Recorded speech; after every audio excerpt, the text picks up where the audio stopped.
Yung leftover na lutong karne dyan, lutuin natin yan at gawin nating healthy meal. Madaling gawin, simpleng ricados lang ang mga kailangan at nakakabusog. Bagay na bagay to sa mga nagda-diet. Leftover ko sa previous video na chicken sa kawali, gagawa natin yan ng paraan. Tabi muna. Dito tayo sa repolyo. May pinapainit na akong tubig dito oh. Lagyan lang ng konting asin. Tapos lulutuin lang natin tong ilang pirasong repolyo. Yan, sa 2 minutes lang. Para medyo lumambot lang, no? Hanguin. Ito na lahat, oh. Ito na rin yung gagamitin natin sa pag-steam. Yan, hayaan lang natin kumulo. Balik tayo dito sa leftover chicken. Sa malinis na kamay, hihimay-himay natin. Ganyan lang, oh. Ito na, gagamit lang ako ng 1/2 cup. Meron pang tira. Gagamitin ko rin to sa next video. Abang-abang. At ihalo na natin ang ibang ingredients. 1/4 cup sibuyas, 1/4 cup carrots, 1/4 cup spring onion, all-purpose flour, punuin mo yung kutsara.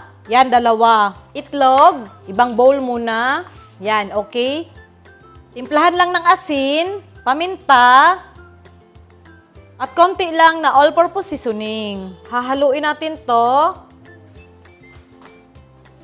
At yan, nahalong-halo na. Yung pinalambot natin ng repolyo. Yan. Dapat ba ganyan yung forma? Kukuha tayo ng mga 1 kutsara. Kalat natin. Yan. Tapos, i-roll natin. Ganyan lang, guys. Oh.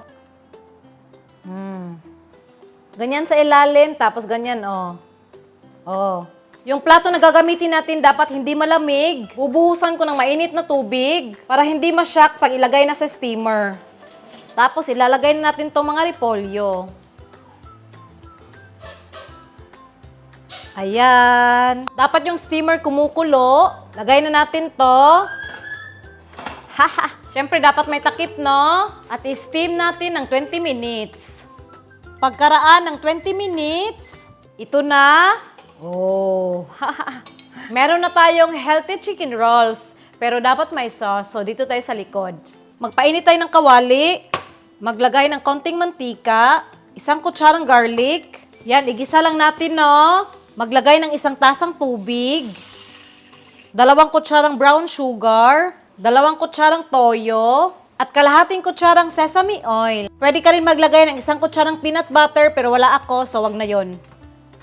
Ito na kumukulo na, 2 kutsarang tubig, at 1 kutsarang cornstarch. Ihalo natin. Tapos, ibuhos natin dito. Para lumapot. Ito na agad, oh. Yan, winner na yung sauce. Ito na. Buhos natin. Yan, oh. Tapos, budburan mo ng fried garlic sa taas. O, diba? Ang sarap na tingnan sa mga nagda-diet dyan. Bagay to sa'yo. At subukan na natin. Yan. Tapos madami pa akong sauce, more sauce tayo. Garlic rin. At subukan na natin. Yan, oh. Tapos sa gitna. Kain. Sarap. Para kung kumakain ng healthy na siomai. Sa mga 30 at mga 40 dyan, magugustuhan nyo to. Wow.